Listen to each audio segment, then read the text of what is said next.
جاهزين كده؟ يلا بينا. يلا بينا.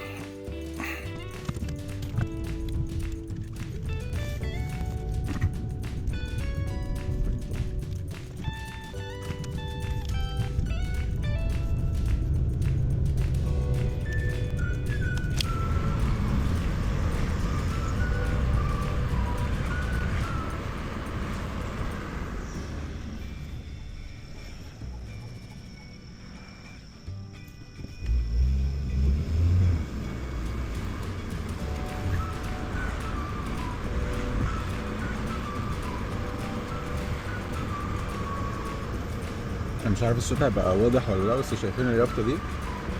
اليافطه دي كده بتقول ان المنطقه اللي جايه دي فيها رادار، عشان دي منطقه مدارس. فكل المنطقه دي السرعه بتبقى 25 اول ما دي تعمل فلاش، اول ما اللمبه دي تنور. لكن في العادي هو هنا الطريق هنا 40، وهنا في رادار لسه مركبينه قريب. ف الرادار فات، الرادار فات. وفي واحد تاني هنا برضو الناحيه التانيه اهو، مش عارف هتشوفوه ولا لا. والناحيه التانيه الرمادي اللي الناحيه التانيه، فبيقول لك تاخد بالك عشان تهدي يعني. بص في حاجه هنا برضو اسمها ان احنا بنترن ان ريد. فهنا دي كده ريد، انا اقدر اكسر يمين طالما ما فيش يافطه نو ترن ريد. انا برضو مش متاكد الصوت هيبقى كويس ولا لا، فلو الصوت مش كويس بقى فمش هتسمعوا حاجه. عشان بصور من النضاره، كنت الاول بصور من الكاميرا بس النضاره احسن بكتير، محطوطه على وشي وخلاص وهي بتصور. هنا بصوا ده كده سرعه الطريق 35. هنا طبعا في امريكا هنا احنا بنسوق بالسرعه اللي هي الميل، فاحنا هنا 35 للميل. الميل تقريبا بواحد، الكيلو بوينت 6 بواحد ميل. هنا كل يعني معظم التعاملات في معظم الحاجات هتلاقوها مختلفة. عندنا هنا كيلو، عندنا الباوند كده، فهتلاقيها بنفس المنظر. لو تعرفوا اليافطة اللي هنا دي كده اسمها يعني معناها ايه، اكتبوا برضو في التعليقات. انا هحاول بقى الفترة الجاية زي ما قلت لكم احاول اصور اليافط اللي في الشارع دي واسألكم معناها، وبعد كده اعمل لكم فيديو تاني واقول لكم دي معناها كذا. نفس اليافطة تانية اهي، ودي تقريبا دي واضحة يعني، بس برضو اكتبوا في التعليقات لو عارفين دي عبارة عن ايه. انا مش عارف التفاصيل بقى اللي مكتوبة دي باينة ولا لا، بس هي معلومات جانبية يعني. هنا برضو كل كتابة بلون بتبقى يعني كل لون بيدل على حاجة. فالأصفر مثلا warning، خلاص. الكتابة بالأسود دي معلومات عن الطريق.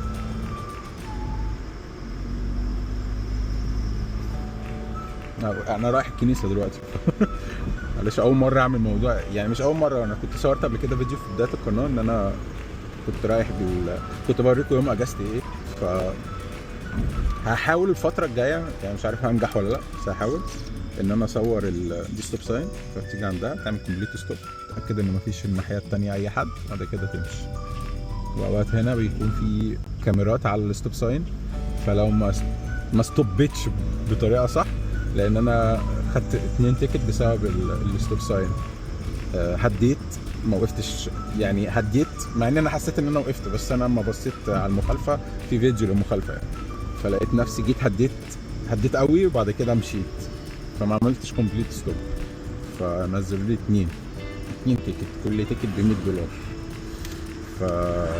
بس اليافطه دي برضو لو تعرفوا دي معناها ايه. بصوا برضو هنا من ضمن الحاجات اللي بتبقى موجوده، شايفين الحاجات دي حاجات ناس مش عايزاها فبيرموها بره كده قدام البيت. اوقات بيبقى فيه جراج سيل، فبيبقى هم عندهم حاجات فمش عايزين يرموها فبيبيعوها، واوقات بتبقى مرميه بره وبنسبه كبيره طالما مفيش حد واقف جنبها. فالحاجات اللي بره دي كده كلها، الحاجات اللي بره دي كلها كده دي حاجات الناس مش عايزاها، فممكن بقى تنزل تركن العربيه وتنزل تاخد اللي انت عايزه منهم. ممكن تلاقي تلفزيون، ثلاجه، غساله، كل حاجه، برينتر، كل حاجه حرفيا. برضو حد يعرف اليافطه دي معناها ايه؟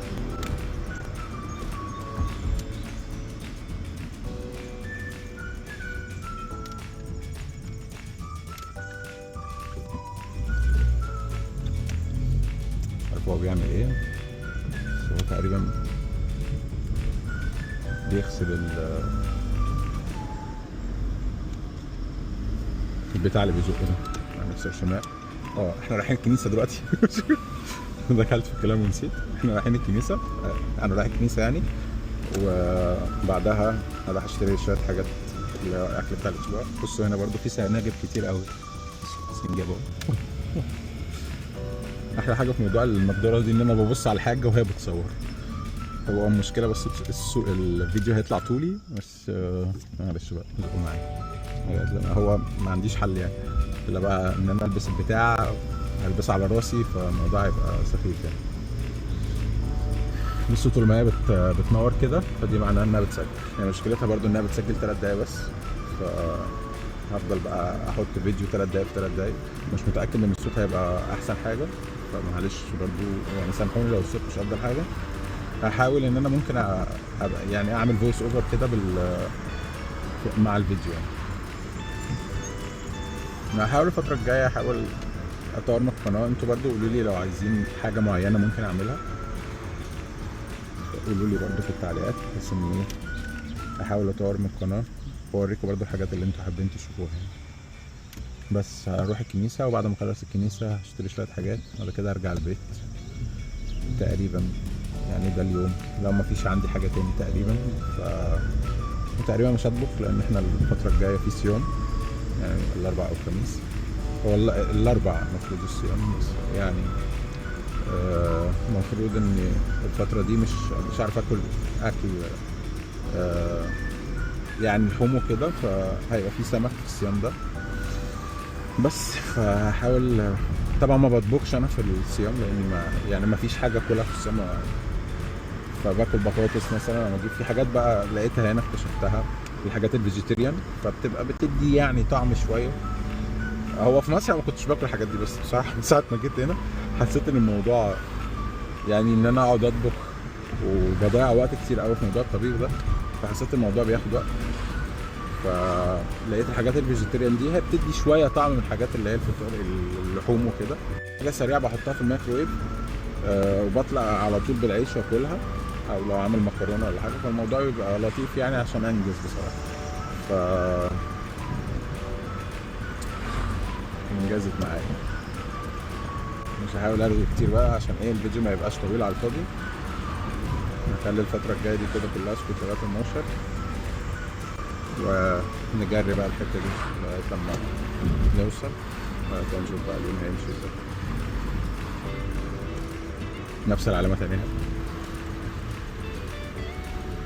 بصوا دي برضو دي باينه قوي ان مفيش يوتيرن من هنا، بس في ليفت تيرن يعني. بس هو قصده ان ما ينفعش ان انت تعمل يوتيرن من هنا، بس هنا كده تعمل ليفت تيرن عادي.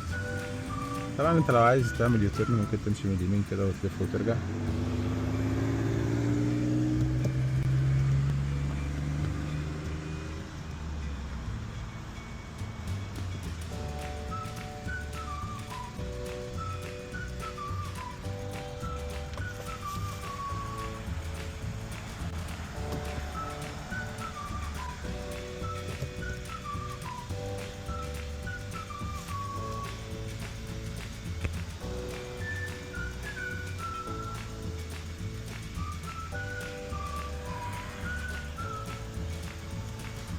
بصوا هنا في 1 2 3، كل واحدة بتتكلم عن اللين. يعني اللين بتاع اللي انا واقف فيه ده اللي هو فيه الخطوط البيضة دي كده لغاية جنبي ده كده بس رايح شمال. التاني اللي في النص اللي بعديه ممكن تمشي على طول او ممكن تكسر شمال. الاخير اللي هو على اليمين خالص ده بيقول لك هتكسر يمين او تكمل على طول، بس هو مكتوب هنا يافطه صغيره بيقول لك خد بالك ان خلاص كده اللي هو اللي مكمل على طول ده خلاص اللين بتاعه خلص، فخد بالك واكسر شمال. يعني ابتدي يضم على اللين اللي على الشمال اللي هو اللي في النص اللي جنبه. فده كده بيدي الاولويه لمين؟ حد يعني لو تعرفوا برضو اكتبوا في التعليقات، عشان موضوع الاولويه هنا ناس كتير قوي بتعمل اللي هم بيجوا جديد ولسه بيسوقوا بيبقوا مش فاهمين موضوع الاولويه لمين، لان في مصر احنا ما فيش حاجه اسمها اولويه، او في بس الناس مش متعارف عليها فبيقعدوا يتخانقوا. وطبعا بالدراع، وانا اوقات كتير قوي بتمشي بالدراع. فموضوع الاولويه لمين دي بقى هنا بتبقى فيها مشاكل كتير، فخدوا بالكم عشان تبقوا فاهمين ان ليك اولويه او لا، وبناء عليه تبتدي لو لا قدر الله في حادثه شركه التامين هتحاسب انت او هتحاسب الشخص التاني على حسب موضوع الاولويه لمين.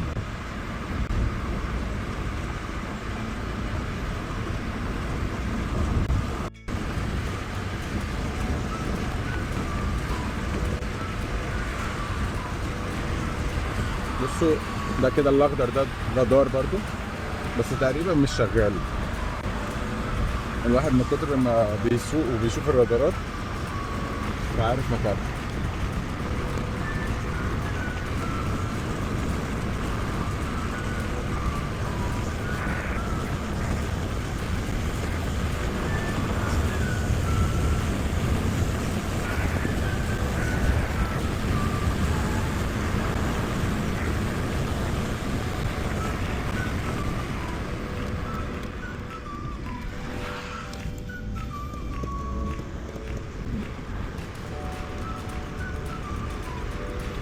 انا كده خلاص قربت اوصل. عندي فكره مش عارف هتبقى لطيفه ولا لا، هحاول اعملها. انا بسالكم برضو الاول. بفكر ان انا اصور جزء كده من الكنيسه والقداس وشكل القداس والصلاه بتبقى ازاي، جزء صغير خالص كده، مش هتبقى حاجه كبيره عشان برضو ايه لو في حد مسلم بيتفرج. واصور جزء برضو من الجامع وشكل الجامع من بره وشكل مش عارف يعني الوعظه او الكلام اللي بيتقال في الخطبه. انا اسف.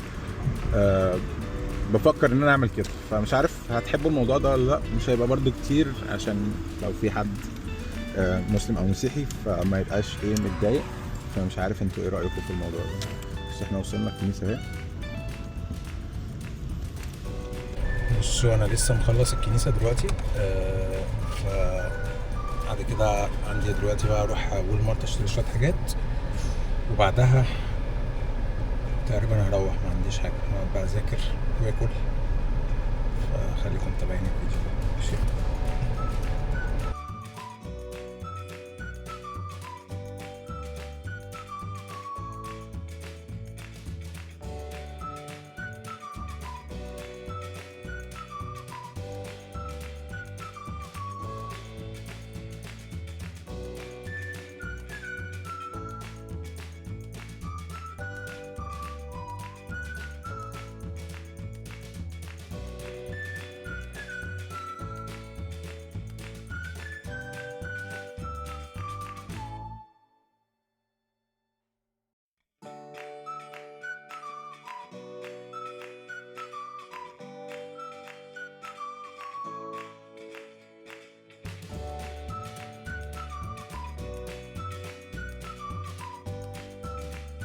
بصوا دلوقتي انا وصلت وول مارت. هتلاقوني كل شويه ايه ببدل ما بين الحاجه، عشان انا دلوقتي بصور بالنضاره بدل ما امشي بالكاميرا، عشان اخر مره الراجل قال لي ما تصورش عشان الناس متضايقه. يعني النهارده الحد بيبقى الدنيا زحمه، فاصور كده اللي اقدر عليه.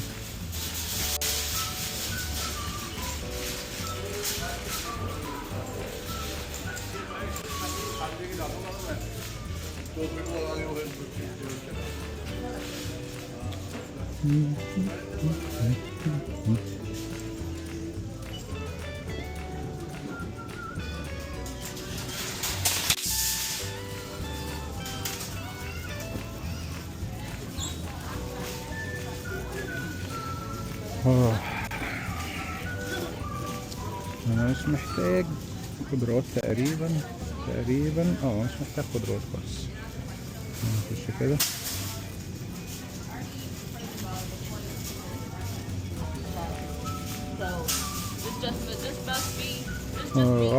احنا هنصوم اليومين دول، ممكن نحتاج تفاح. مش عارف ايه رايكم. ماشي تفاح الجودة.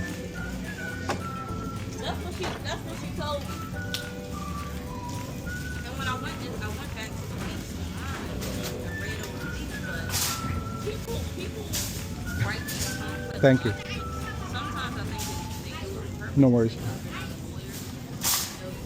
بص المانجا دي فنكوش، لو هتتغرب شكلها هي شكل بس، لكن مفيش طعم، عبارة عن خيار، تاكل خيار حرفيا.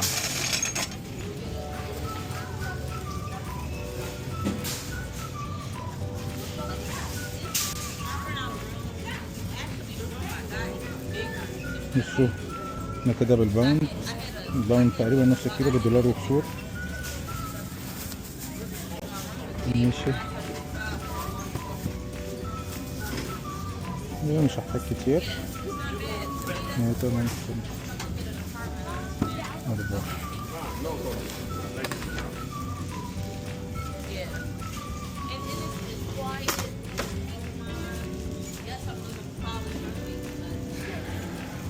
مش عارف بيسموه ولا لا.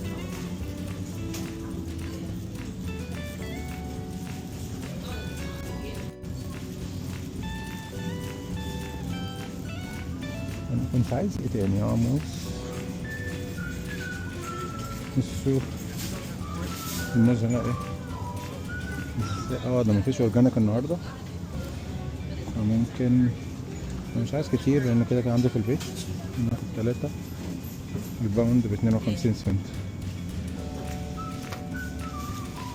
تقريبا مش هشتري حاجات كتير النهارده، اتمنى اعمل الكلام ده لان كل مره بقول كده وما اعملش الكلام ده، باجي اقول مش هشتري حاجات كتير وبشتري حاجات كتير. ماشي يا سيدي.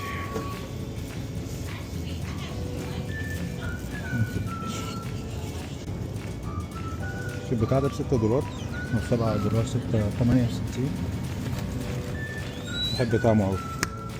حاول نخلصه في 8. انا عايز بطاطس. كويس افتكرت.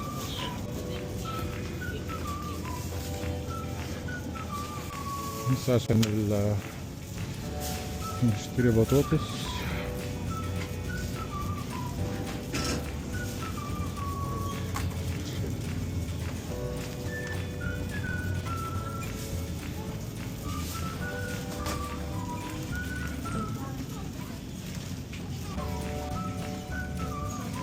من الفترة اللي بيبقى فيها نص صيام ونص فطار دي بصراحة بتبقى متعبة.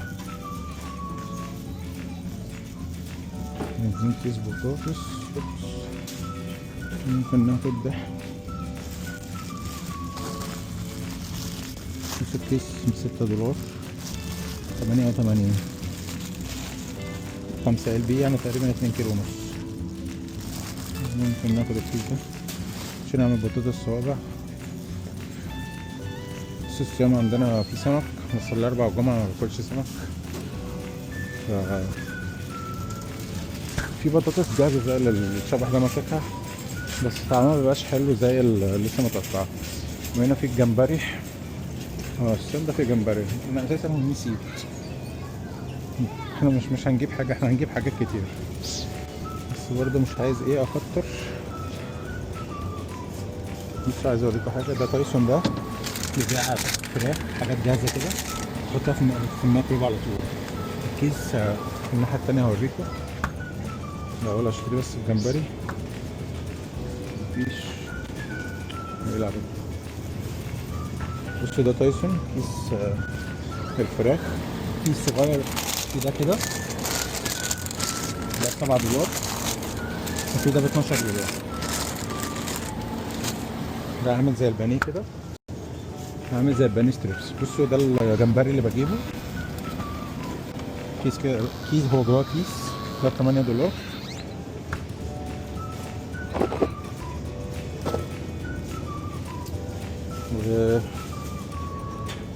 نشتري جمبري وفليه، وده الفليه برضو في 10 $5.48. الفراخ دي حلوة بجيبها، بس انا عندي طبعا في البيت عايز اخلصها قبل الصيام. في بقى حاجات كتير.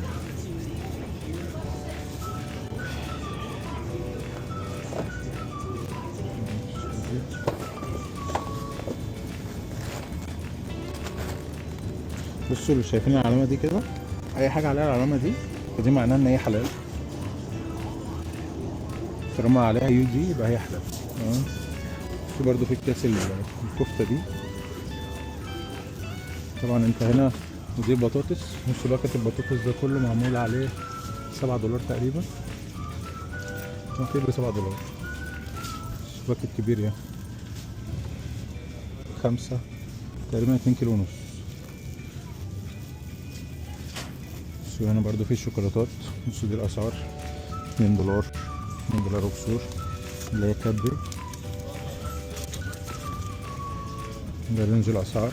انا هبقى اجيب الكاميرا في مره تانية واصور بتفاصيل. بصوا الحاجات اللي انا كنت قلت لكم عليها اللي هي النباتي، كل الحاجات دي نباتي. دي مش لحمه، الحاجات دي صيام بس غاليه قوي. بس عايز اشوف ايه الحاجات اللي انا كنت بجيبها. هو ده. بص بقى يا سيدي، دي مش كفته، دي حاجات يومي برضه. وده مش بانيه، بس الكيس بصوا $7 فيه تقريبا 5. ممكن نجيب الكفته 27. ايه الفرق؟ دي كفته $7 برضه. يعني انا لو جبت الكفته نفسها، كيس الكفته الاصلي مليانه عن كده وارخص. بصوا دي اكياس بتبقى فيها فواكه، مانجا. الحاجات دي بيتشز، اللي هو ده المانجا، وده اللي هو الخوخ. دي كلها بقى بسله وحاجات وخضروات وسبانخ. الناحيه التانيه هنا برضو في لحمه مفرومه.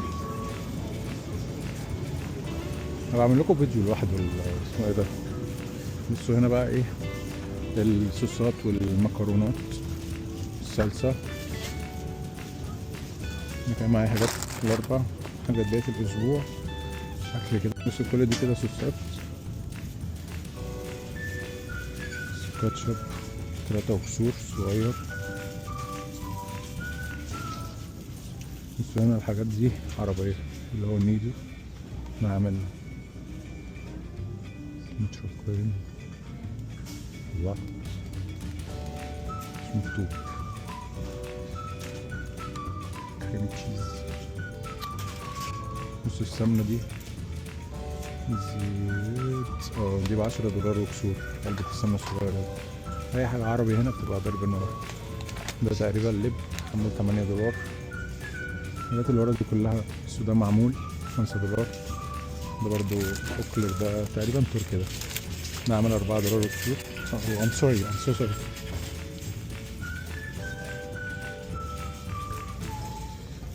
وفي مخلل برضو، بس مخللات هنا مش غالية اوي. في هنا عرض على الزيت $34. ده اللي هو زيت الزيتون لبناني، بس غالي اوي. تقريبا مش عايز حاجة من هنا. خلينا نشوف حاجة كده. لا مفيش. كان بيجيبوا هنا اوفر، كنت بجيبه من هنا بس مش مفيش. تقريبا مش عايز حاجة من هنا. محمد عايز حاجات. بصوا ده كيس رز $11. ده 2 كيلو ونص. الرز هنا برضو هتلاقوا ايه، بصوا الحاجات دي اللي هي ايه، اللي بتعمل كيكات وحاجات زي كده. هتلاقوا هنا كل حاجة موجود منها. في ماركة اسمها جريت فاليو دي تبع وول مارت هنا، فبيبقى سعرها أقل من العادي. هم بيعملوا هنا زي منافسة يعني، فبيبقى سعرها أقل من العادي. فجريت فاليو دي هتبقى سعرها أرخص، بس المنتجات مش دايما بتبقى أفضل حاجة، بس لطيفة يعني. بصوا هنا برضو البيض رخص اليومين دول. الحتة دي كلها حرام مالناش دعوة بيها. البيض $2.72، واحدة فيها 12 بيض. وهنا المية، أنا طبعا الفترة الأخيرة بقيت بشرب مية، بجيب أزاز مية زي كده $3.64. في 24 إزاز. في الأكبر شوية $5 تقريبا، في 40 إزازة، بس أنا مش عايز مية.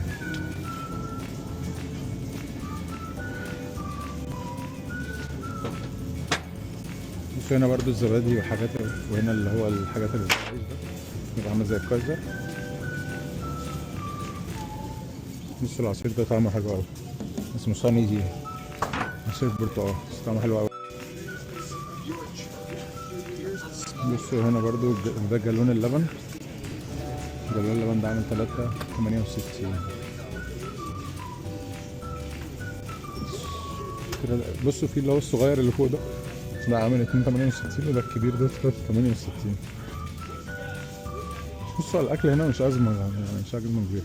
بصوا السكشن اللي مكتوب عليه كليرنس ده كل حاجه هنا محطوط عليها ده، يعني اي حاجه هنا بنص دولار، في حاجات هنا ب2 دولار، فانت هتلاقي الحاجات دي معظمها كده.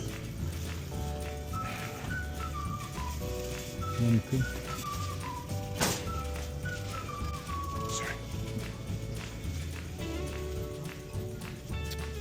هو ده مفيش اي حاجه.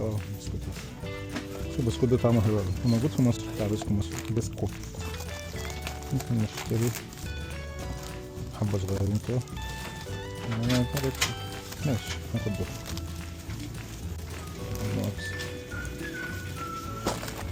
فاكرين في اول الفيديو كنت قلت حاجه ان انا مش هشتري حاجه، صح؟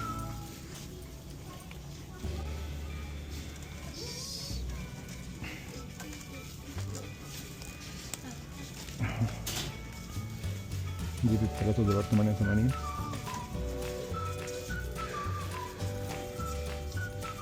بص الدوريتوس ده معمول على عرض ب5 دولار وب4 دولار. الحاجات دي بتروح وتيجي، بينزل عليها عروض وبترجع تاني.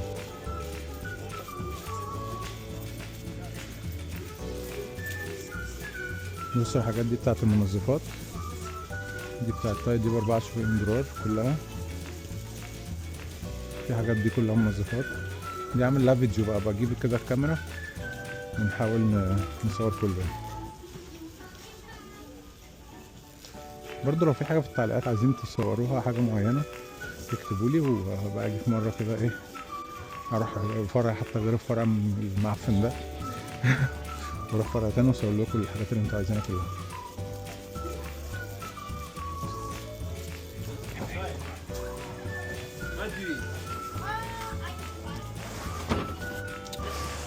اتمنى اكون جبت كل حاجة.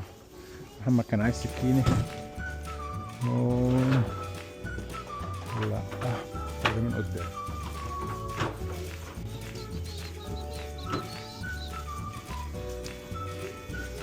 بصوا ده اير فراير 48 دولار. دي مكنة بتعمل قهوة 33 دولار. بصوا دي طقم كده كامل 17 دولار. بس على فكرة أي كلام بيقشر بسرعة، أنا ده جبته أي كلام خالص. هنا بص لو لمحتوا حاجة أنا بدور على السكينة. سكينة يا جامد، بس أنا عندي في البيت شريت البطاطس ب2 دولار، وفتحت التونة ب13 و10. في حاجات أرخص. بصوا من علي بابا أو علي إكسبريس بشتري برضه حاجات بتبقى أرخص من كده. بس أيوة أنا عايز سكينة. طيب تقريبا محتاج أوقف عشان أكلم واد محمد. طيب نوقف وأكلمه أكمل تاني. جبت له هو كان عايز السكينة دي تقريبا، فهي دي ب2 دولار 1.67. سوري خلاص كده احنا جبنا الحاجة اللي عايزها محمد. بيبقى هنا برضو شوزات لبس.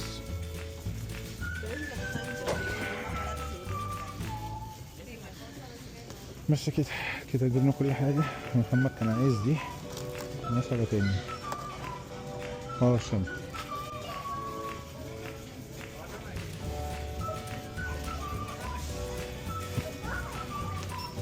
أحلى حاجة في الماركت ده، انت بتخش بتشتري كل حاجة منه وبتطلع، بصراحة لطيف يعني.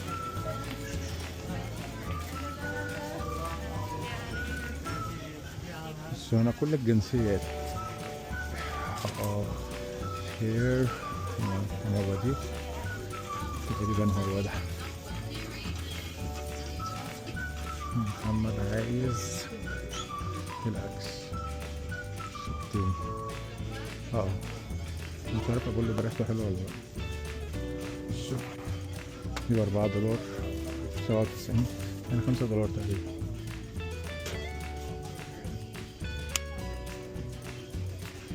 ريحته حلوه. ماشي. فاكرين في الاول الفيديو قلت ايه؟ قلت انا مش عايز اجيب حاجات كتير. يلا الحمد لله قدر ولطف. شوف بقى هندفع كام. والنايل اختبار تاول.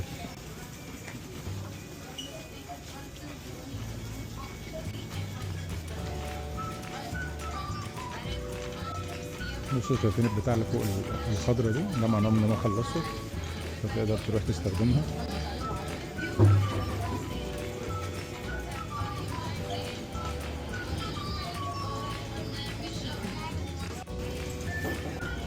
لسه مستني لغاية لما اي حد يخلص الشرح ده. خلاص خلص تقريبا.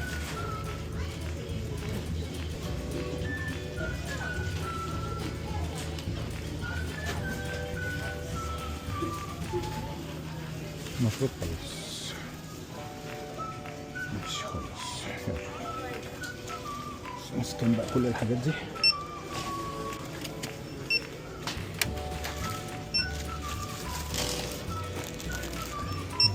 تلاتة أربعة.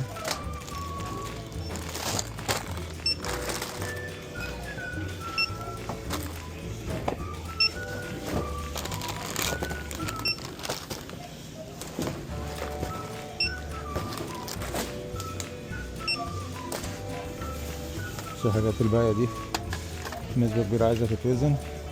هنجيب هنا لوك اب كان الموز.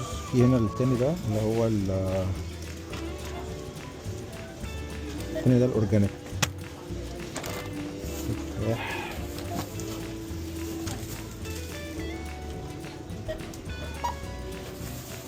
موز. نص الإجمالي $70. افتكر ان انا قلت لكم ان انا مش عايز حاجة. هندفع بالتليفون. نيجي هنا ندوس كده على وول مارت. ممكن تدخل الرقم بس انا سكان. نعمل السيرفيس. هندفع بوول مارت باي. نسكان الكود. دي الحاجة الوحيدة اللي تقدر تدفع بيها لان هنا مينفعش تدفع بابل باي، مش شغالة اصلا. فنتشينج نجيب الكارت ده. نعمل كده ونروح عاملين باي ويز وول مارت. هتقعد تسكرول. خلاص كده سمعت. وألف مبروك دفعنا. مسرع دفع في الدفع $70 على الشغل. فاهم؟ عشان الراجل بره واحنا ماشيين هيبص على الريسيت. نو ثانكس. ندينا الفاتورة. شكرا ليك. بس يا سيدي كده احنا خلصنا هنا. نروح بقى نشوف هنعمل ايه بقية اليوم. لو عندكم افكار اعملها في القناة ساعدوني. بص الناحية التانية كان مليان. بص الناحية دي فاضية خالص. مش عارف شغل وول مارت ده لطيف بس برضو الناس بتقول انه تقيل يعني. بص هنا بيراجع الريسيت. جايد.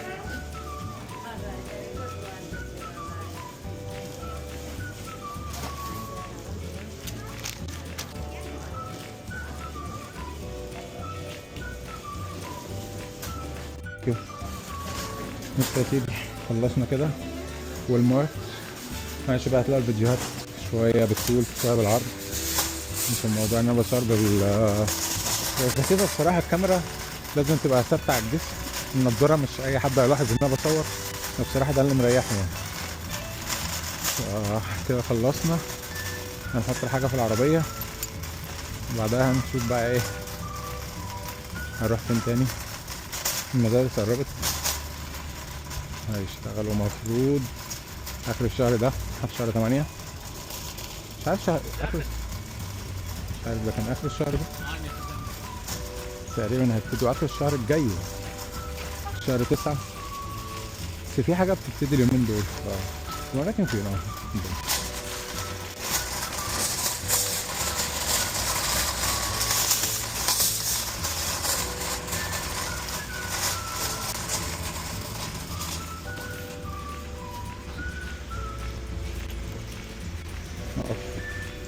اقف يا رخم.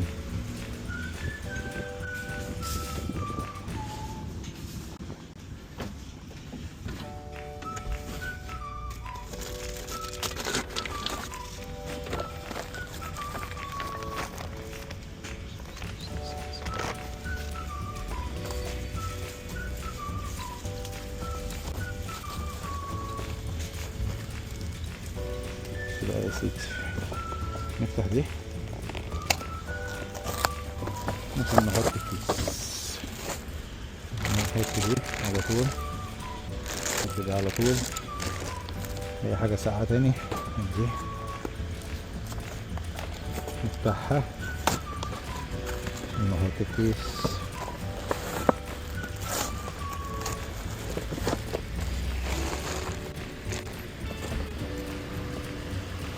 ماشي، دي ممكن نحطها هنا في الجنب عشان ما تبوظش حاجة.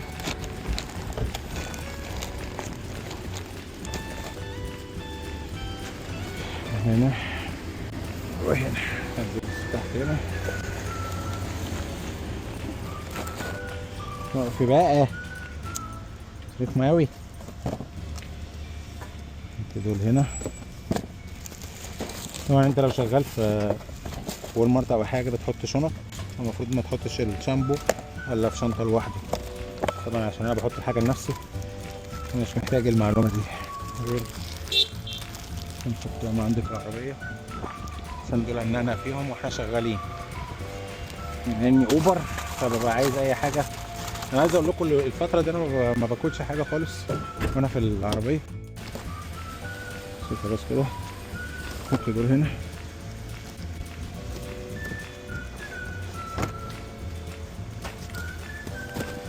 كنت بقول لكم ان انا بقالي فترة ما باكلش حاجة وانا في العربية، بس بصراحة الواحد بيبقى جعان قوي. شغل التكييف بقى لغاية لما نقضي العربية. الجو النهارده المفروض حلو، 23 28 ل 30 حاجة كده.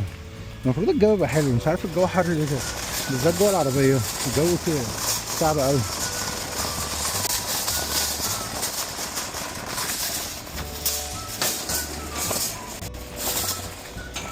هنا هنا هنا الشنطة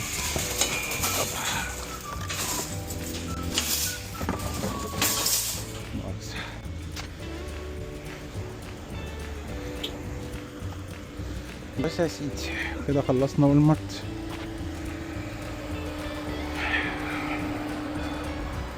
وبعد كده بقى ايه تقريبا هروح على البيت، ما عنديش حاجه اعملها كده. اوبا بس يا سيدي كده خلصنا تقريبا خلصنا اليوم يعني. بس خليكم معايا كده لو لقيت حاجه تانية اعملها. طبعا هطلع واحد ايس كريم من هذا الايس كريم الجميل. بصوا تحفه، انا بحبه قوي ده. ايه المشكله؟ انا عايز اثبت الكاميرا. ايه ده مكسور يا ليه؟ دي بتتصرف فرح. ده شكل بس الكاميرا لما توقف هبتدي اسوق. فايه اول عايزين نحط دي الكاميرا اللي احنا بنصور بيها. خدكم معايا لغايه لما نروح كده نشوف لو في حاجه تانية تتصور هنصور. مفيش خلاص، بارك الله فيما رزق. زي ما قلت لكم يعني دايما بعيد عن الشير واللايك وكده، عايزكم برضو تدوني افكار ايه اللي عايزين تشوفوه في القناه، بحيث انه يبقى معانا حاجه نعملها. فساعدوني كده عشان ايه برضو انا لسه الافكار عندي مش قوي. ماشي كده احنا كده مظبوط. نحط بقى الحزام ونبدا ناكل الايس كريم واحنا سايقين. ربنا يستر.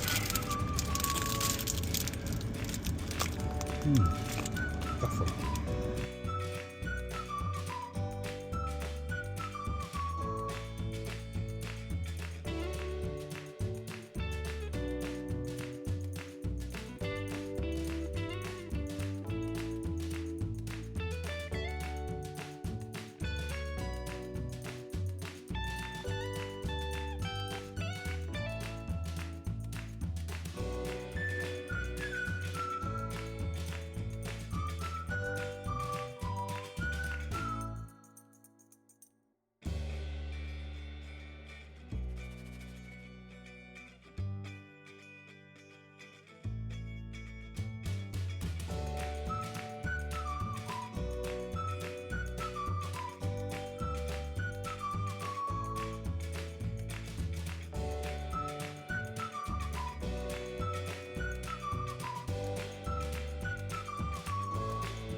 بصوا دلوقتي وصلت البيت، هاخد الحاجه من العربيه، نخش بقى نشوف هنعمل ايه دلوقتي.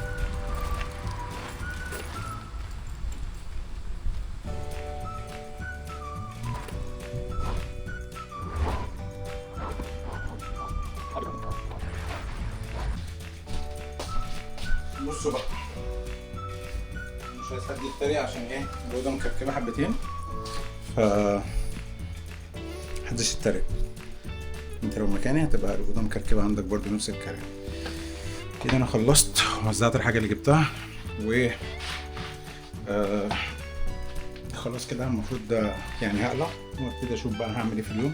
تقريبا هاكل وبعد كده صحيح جالي جواب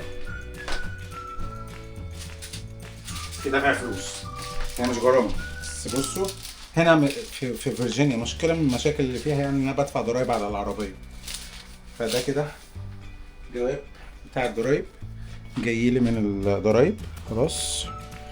بص هنا tax payer information، المفروض ان البيانات هنا طبعا انا مش هخليها مش هخليكم تشوفوها بس بصوا ده كده المبلغ اللي هدفعه، المفروض ادفعه في الوقت ده او قبل الوقت ده to avoid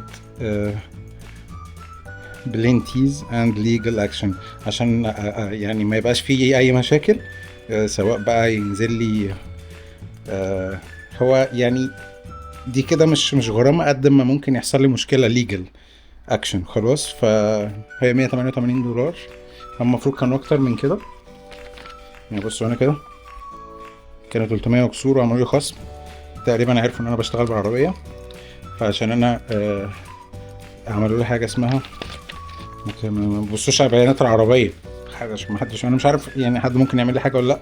هم هنا مطمنين العربية ب 8300 بس هي مش ب 8300، وهنا عاملين لي خصم، هم المفروض ادفع 378 فعاملين لي خصم 193، فالمفروض كده هدفع 185 سنت. وفي مش عارف $2 لوكال ريجستريشن في، فكده انا ادفع 1188.61. طبعا لو عربية اغلى المفروض ادفع ضرايب اكتر، شويه كده بخش ادفعها. مش عارف النهارده ممكن ادفعها الاسبوع الجاي بس يا رب ما انساش. بس كده انا هقلع هدومي وهستنى شويه عشان صاحبة البيت بتطبخ يعني في المطبخ، فممكن اقعد اذاكر منتج فيديو. لسه مش عارف اعمل ايه، بس لسه عندنا داتا كتير قوي على الموبايل على الكاميرا على سوري النضاره وعلى الكاميرا، فالمفروض ان انا اسحب الداتا دي وابتدي احطها وانتج الفيديو. خلينا نشوف بقى هنعمل ايه. بصوا انا دلوقتي كده شغال في الفيديوهات وبمنتجها، وبرضه عايز اوريكم انا بذاكر ايه. ثانيه كده بصوا مش عارف باينه ولا لا، في دي خالص. بصوا ده كده اللاب، انا بذاكر جافا الفتره دي، اتمنى يعني افضل فيها للاخر وما افضلش ايه كل شويه انط. فقاعد بذاكر جافا بس يعني بقرا زي من دوكيومنتيشن كده حاجه اسمها هايبر سكيل، بس بيشرح بعد كده بيديك زي تاسكات كده تحلها وبيشوف انت تعرف تحلها ولا لا. وطبعا ليك هو المفروض بفلوس، فهم عاملين بقى ان انت لو معرفتش تحل 7 حلتهم غلط يعني بتستنى يوم عشان تشحن حاجات كده يعني. وبرضو من ضمن الحاجات اللي كنت بذاكرها، لا مش دي، كنت بذاكر برضو جبر عشان بفكر يعني اخش ادرس كمبيوتر ساينس، لسه مش متاكد هعمل كده ولا لا. وبرضو بذاكر انجليزي، يعني بحاول احسن نفسي في الانجليزي، ومعظم المذاكره بتكون مع اخونا شات جي بي تي، فدايما ده اللي انا بعمله يعني الفتره دي.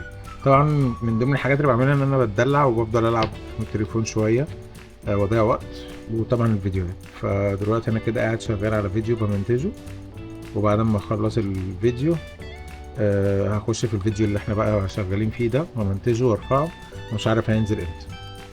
بس كده خلاص كده، ده كده اليوم النهارده، مفيش حاجه تانية اعملها. بصوا الساعه كام؟ الساعه 5:15.